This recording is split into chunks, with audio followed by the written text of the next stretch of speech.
minutes, ma belle. Bonjour, on est chez Mézi Café. Mézi Café, c'est un peu la cantine du bio, du manger bon, non?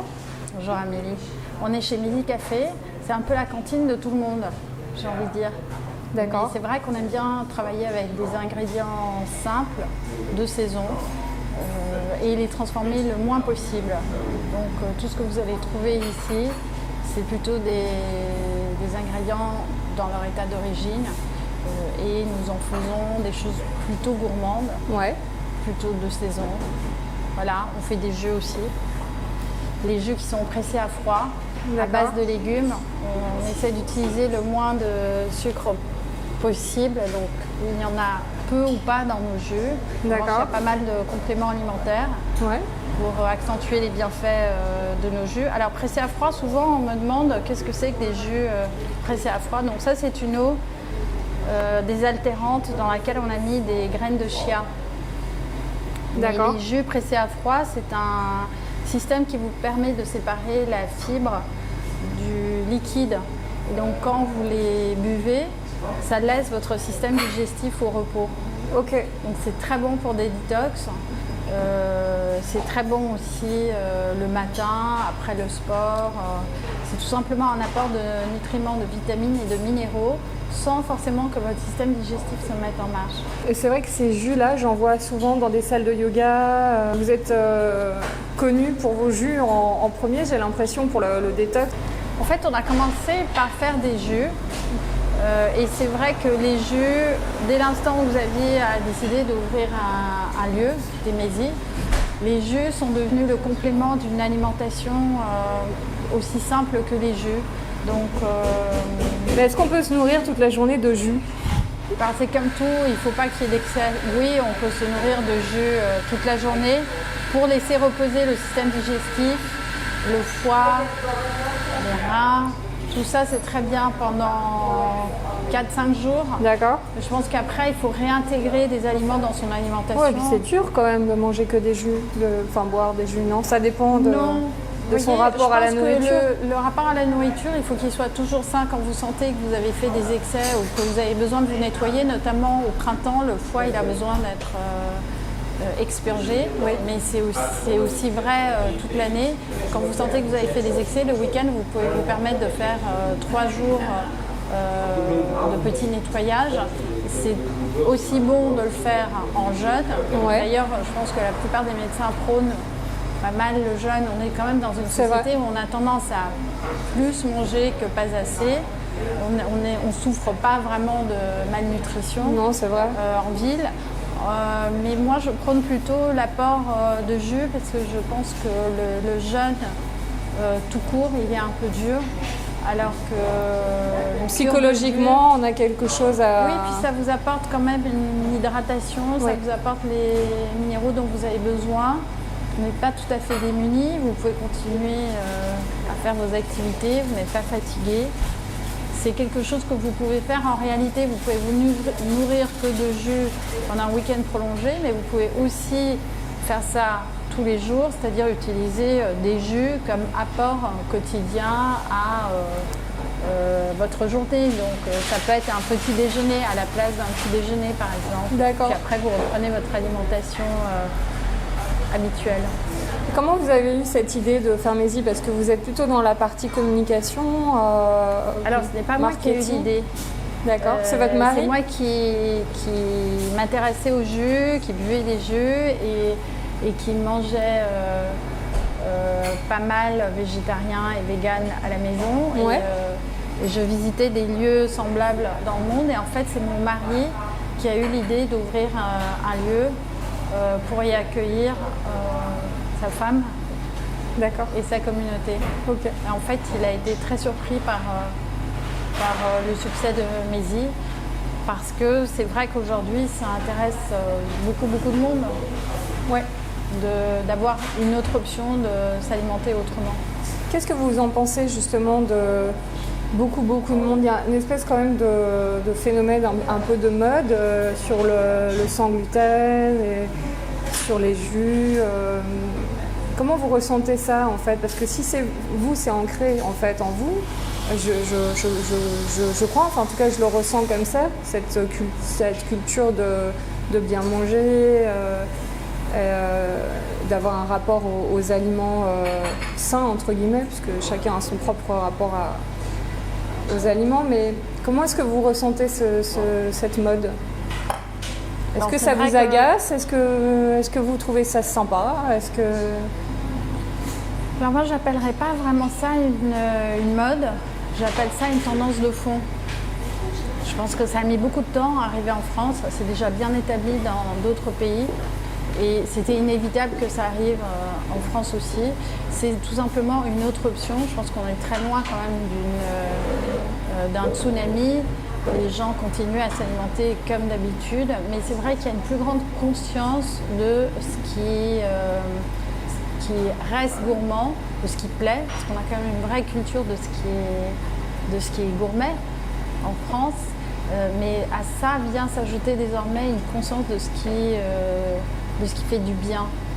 Et les deux ne sont pas forcément antinomiques. Alors c'est vrai que moi je pratique du yoga depuis 10 ans et que les gens qui pratiquent du yoga, font du sport, voyagent, ils sont peut-être plus sensibles ou sensibilisés à ces questions-là.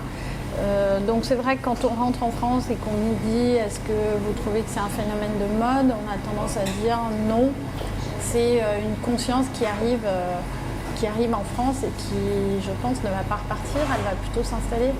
D'accord, et donc c'est marrant parce que vous englobez le voyage dans tout ça. Alors le voyage, c'est une façon de voir comment les autres vivent, comment les autres ressentent. Et c'est bien de Blamala et de ce qui se passe ailleurs. Et en réalité, vous pouvez être exposé à ça en voyageant et en accueillant aussi des étrangers chez Mézy. Là, derrière vous, il y a un couple d'Anglais. Ouais. Donc ce n'est pas des jeunes, ils ne sont pas forcément soumis à des modes, ni à des tendances. Et ils connaissent... je les ai entendus commander, ils connaissent ce genre de menu par cœur, probablement bien mieux que moi. D'accord. Ça veut dire qu'ils s'alimentent comme ça déjà depuis longtemps.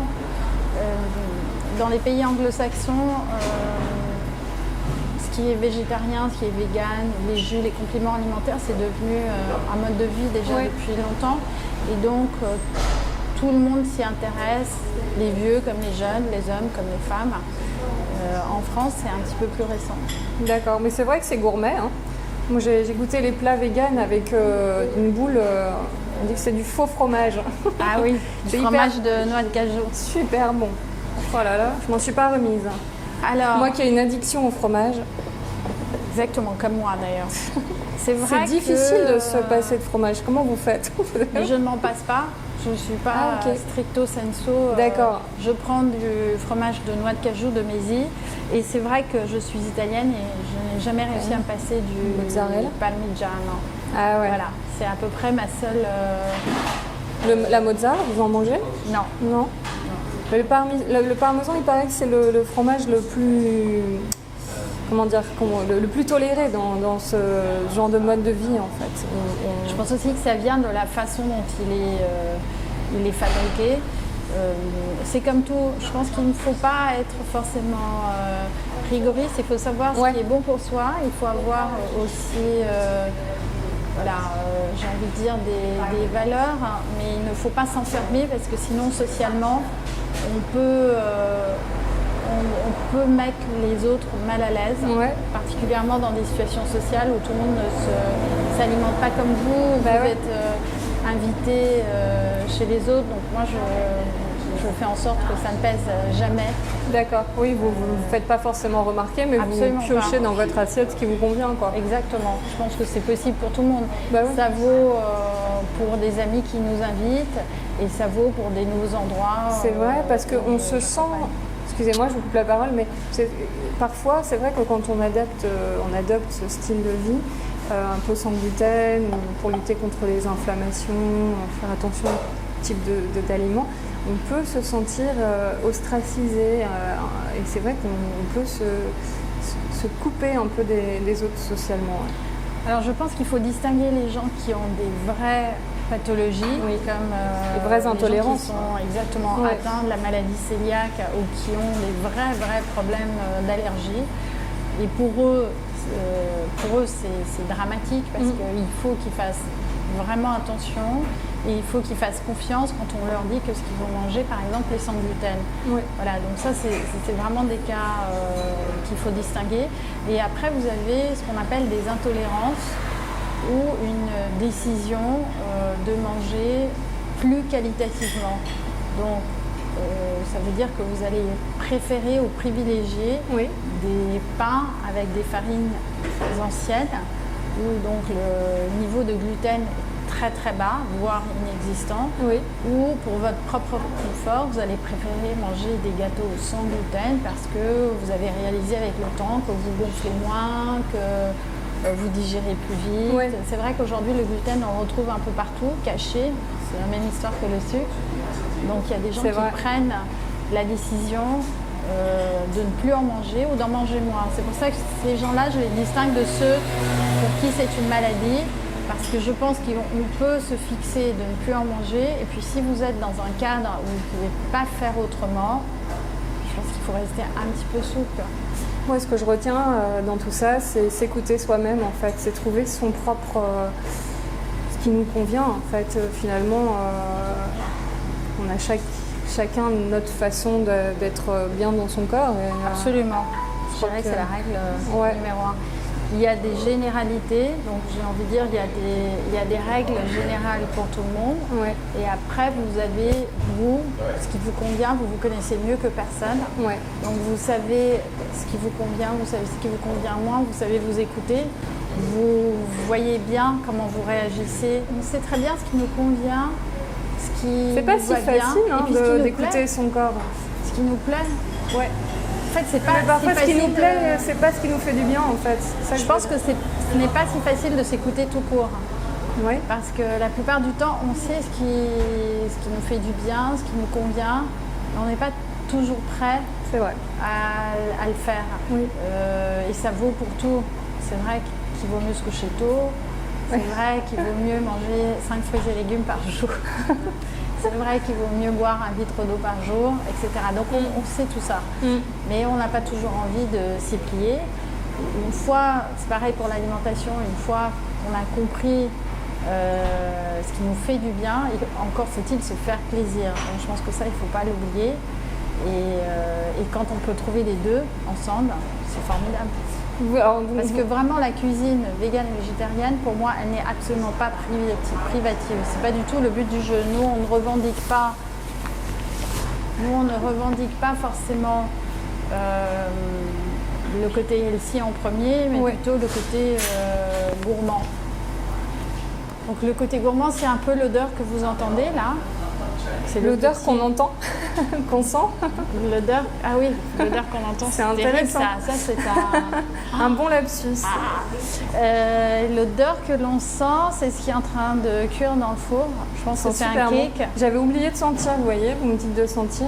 Alors moi, je viens d'une culture méditerranéenne où on a faim parce qu'on sent les odeurs de la cuisine. D'accord. Donc c'est très important. Aussi bien salé que sucré, c'est ce qui donne envie. Donc je pense que quand vous avez décidé que vous voulez vous faire du bien, que vous avez envie de vous faire plaisir, c'est ça le principal. Donc écoutez les odeurs. Voilà. C'est bien, c'est joli, je vais le reprendre. C'est vrai. Ça pourrait faire un petit slogan. Et chez Mézi Café, on écoute les odeurs. Alors je vois que vous avez un sac parce que quand même on est là pour ça. J'ai un gros sac. Mon Dieu. Parce qu'aujourd'hui on est samedi et que je vais aller faire du yoga et je vais faire plein de choses dans la journée. Donc généralement j'ai un panier, mais pour faire plaisir à Amélie, j'ai pris un sac à la place. Merci, ça me fait bien plaisir. Est-ce que le sac, vous pouvez nous le montrer un peu comme ça? Voilà, super. C'est un gros sac.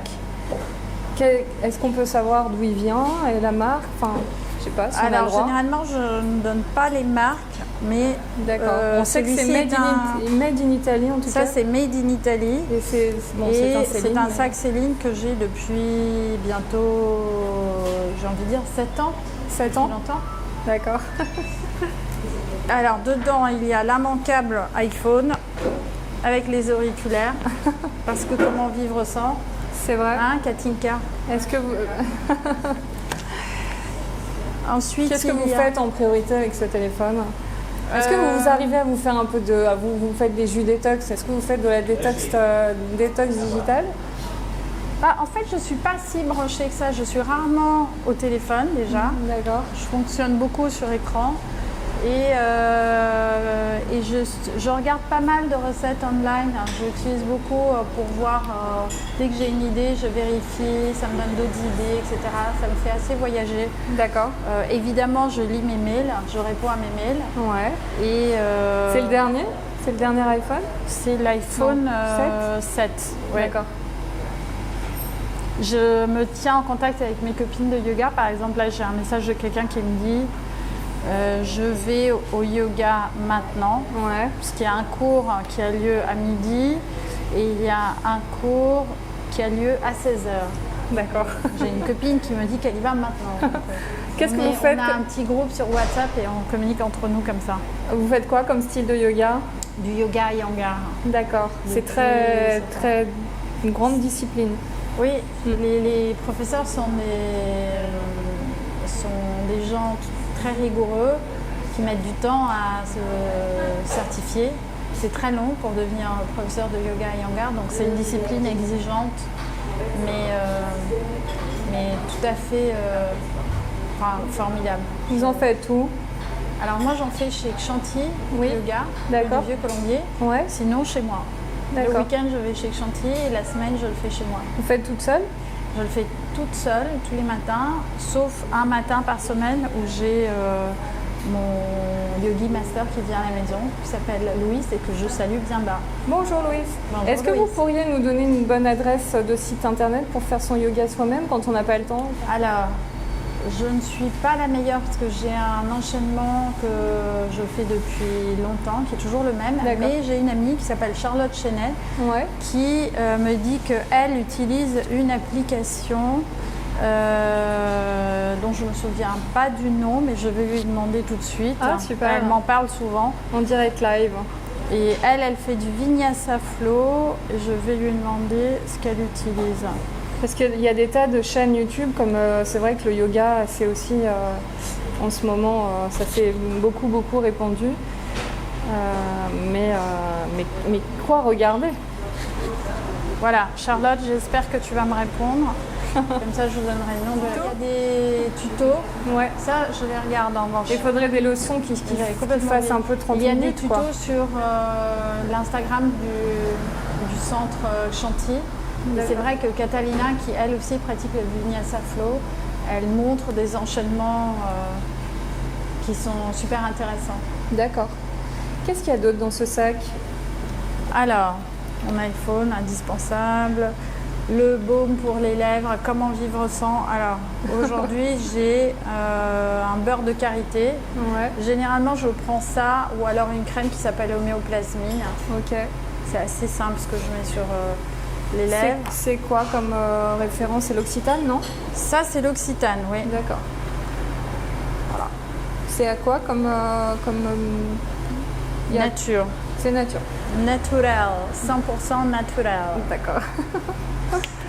Ensuite, j'ai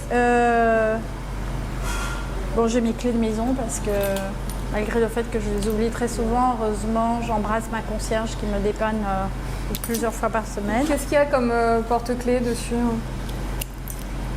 Un petit haricot japonais. Un petit haricot japonais. Et hop. Ah oui. Ah, c'est génial, mais c'est quoi à l'intérieur? Ah bah c'est des petits pois. Hop. Ah, excellent. J'adore. Que j'ai acheté chez Tokyo Hands. Tokyo Hands, d'accord. Voilà. Ensuite, l'immanquable huile pour le visage qui ne me quitte jamais de Tata Harper. C'est l'huile... Tata, je t'adore. Je sais pas ce que je ferais sans toi. Voilà. Ok. Et ça, c'est une huile qui a quoi comme particularité? Alors déjà, C'est un traitement énergisant pour la peau, qui est aussi hydratant. Ouais. La particularité de Tata Harper, bien entendu, on ne la présente plus, c'est qu'elle n'utilise que des ingrédients naturels dans tous ses produits et qu'elle ne les teste pas sur les animaux. D'accord. Voilà. Et que ça sent très très très bon. D'accord. Et que c'est vendu au bon marché. Et puis qu'il y a un super beau design. Et Oh My Cream. Et que le design est très beau, le packaging, tout est dans des petites bouteilles de verre comme ça. Voilà, j'adore. J'utilise la même huile pour le corps, mais évidemment, elle n'est pas dans mon sac. Voilà. Ensuite, je vais retrouver un petit fermoir à cheveux que j'utilise assez souvent de Charlotte Chenet. Voilà. Charlotte Chenet. C'est une amie que j'adore. Qui va peut-être nous donner le nom de... Qui va très vite, j'espère, nous donner le nom de son application de yoga. Voilà. Que j'utilise. Je vais vous montrer comment. Là, j'ai une queue en direct. Voilà. Alors là, quand je vais au yoga, j'ai une queue de cheval. Mais quand j'ai rendez-vous avec Katinka, par exemple, et que j'ai envie d'avoir l'air un peu plus chic, je fais ça. C'est joli.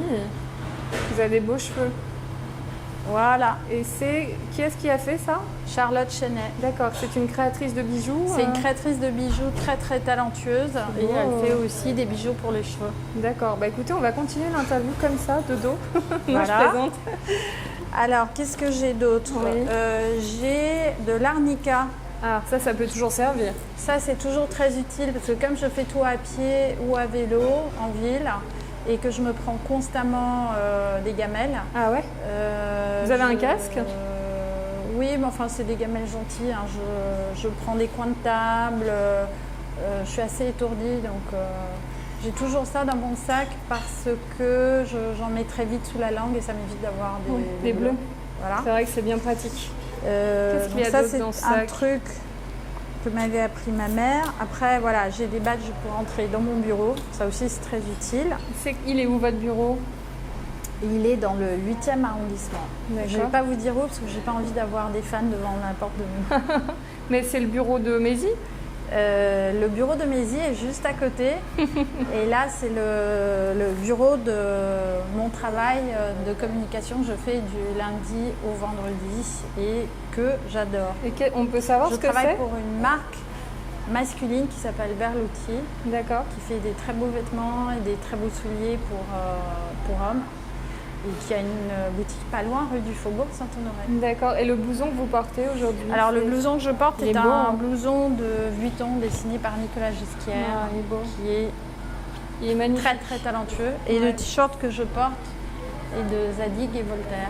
C'est très joli, le mélange des deux. J'aime bien vous aimez le côté un peu brillant, sportswear, mais enfin chic, décontracté. C'est un peu. C'est très chic. Hein. Je suis un petit peu. Enfin, c'est venu naturellement parce que je suis souvent en tenue de yoga. Là, je porte une tenue de Ernest Leotti. D'accord. Donc, alors je porte l'Ernest Leotti sur le haut et je porte du Naili sur le bas. Voilà. D'accord. Je n'ai pas vraiment fait attention et là, qu'est-ce que j'ai au pied? J'ai des Birkenstock. Hein. Ça, c'est un peu obligé le week-end. C'est vrai, c'est pratique. On est bien dedans. Voilà. Et là, j'ai une bague Repossi. Quand vous allez par Gaillard Repossi. Qu'est-ce qu'elle a comme particularité? On dirait qu'elle veut...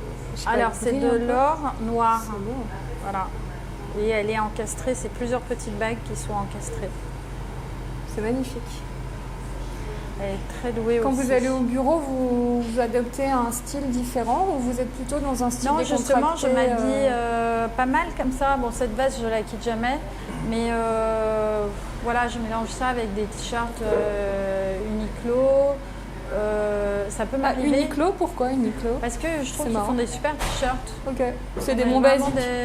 Des bons basiques que je mets au sport, au bureau, etc. Quand il fait froid, c'est super Uniqlo. Ils ont plein de vêtements chauds. Ils ont des t-shirts qui tiennent chaud, qui sont assez agréables. J'en change assez souvent, j'en perds tellement. Et en revanche, toutes mes pièces importantes... Voilà, c'est vrai que ça fait longtemps que je travaille dans la communication, donc j'ai la chance d'avoir des choses dans mes armoires que j'aime bien J'aime bien des marques comme Vuitton. J'adore ce que fait Nicolas Ghesquière. Ouais. J'aime bien les marques comme Paco Rabanne. Qu'est-ce que j'aime bien aussi? J'aime beaucoup Isabelle Marant. Ouais. J'aime bien Zadig et Voltaire. Je trouve qu'ils font des vestes militaires. Elle est belle, la nouvelle collection. Voilà. Ils ont là, ils ont fait une super casquette. Et puis, j'aime bien, évidemment, j'ai la chance d'avoir quelques boots de Berluti pour femmes. Ah oui. Ils n'en ont pas fait beaucoup. C'est des chaussures incroyables qu'on garde toute sa vie. Voilà. Qu'est-ce qu'il y a d'autre dans ce sac? Et je m'habille essentiellement avec ce que j'ai dans mon armoire depuis très longtemps. Alors, qu'est-ce qu'il y a d'autre dans Vous avez trouvé votre style depuis longtemps, c'est ce que vous voulez me dire? Oui. Vous ne changez pas, vous n'êtes pas changeante. Quand vous avez trouvé quelque chose... Pas tellement, c'est vraiment ce que vous disiez. Il y a beaucoup de sportswear mélangés à des très belles pièces que je garde pendant longtemps. D'accord. Il y a une pochette Vuitton. Celle-ci, que j'ai aussi la zoomer, elle est trop belle. depuis longtemps, dans laquelle je mets tous mes cartes de crédit, mes petits papiers, mes cartes de visite, elle est magnifique. mes billets. Et quand vous la perdez, celle-là, il se passe quoi? C'est un drame. Ouais. Non, vous la perdez pas. C'est un drame absolu. Vous perdez vos affaires, vous? Je perds souvent mes clés, mais heureusement, je perds pas souvent mes affaires parce que je pense que ça serait un drame absolu. Alors, qu'est-ce que j'ai encore? Vous avez un mari? J'ai un mari, c'est très utile aussi. Mais je pense qu'il perd ses affaires aussi. Zut. Petit iPad. Ouais. Ça aussi, j'adore faire des recherches sur mon petit iPad. Je Skype beaucoup sur mon petit iPad.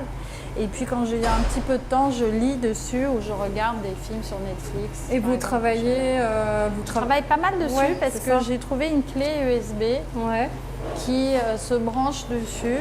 Parce qu'elle est, quand on la cherche, elle est où cette clé USB? Ah voilà, elle est là. Et donc sur cet iPad nouvelle génération, je peux brancher ma clé USB, je peux downloader des photos.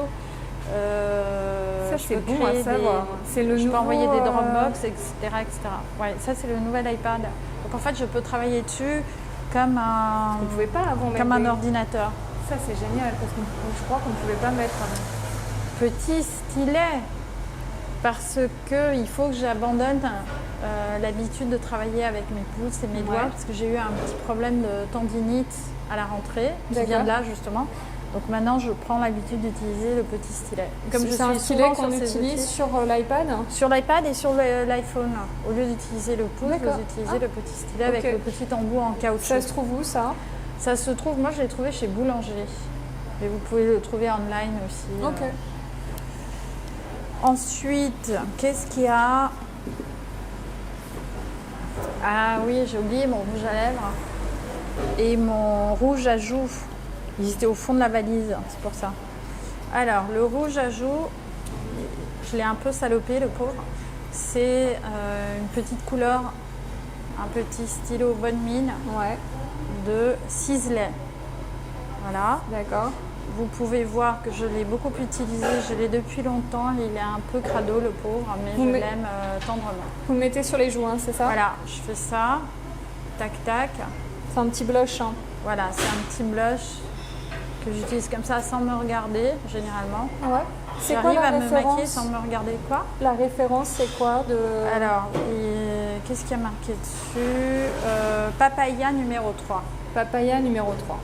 Ok. Voilà. Et là, mon rouge à lèvres. Ouais. Que j'ai aussi depuis longtemps. Ça s'appelle comment? Il faut quand même voir le packaging. C'est un rouge à lèvres Dior. Dior, d'accord. Et dont la référence s'appelle Rouge Dior 862. Est-ce qu'on peut le voir? Yes. Sur votre lèvre. Il est moins. Alors, il a l'avantage d'être. Il a l'air d'être foncé, mais il ne l'est pas, c'est ça? Exactement. Il a l'avantage d'être plus foncé si vous décidez de l'appliquer 2 fois le soir. Ouais. Et. D'accord. Voilà, il fait un peu les deux en un. Dans la journée.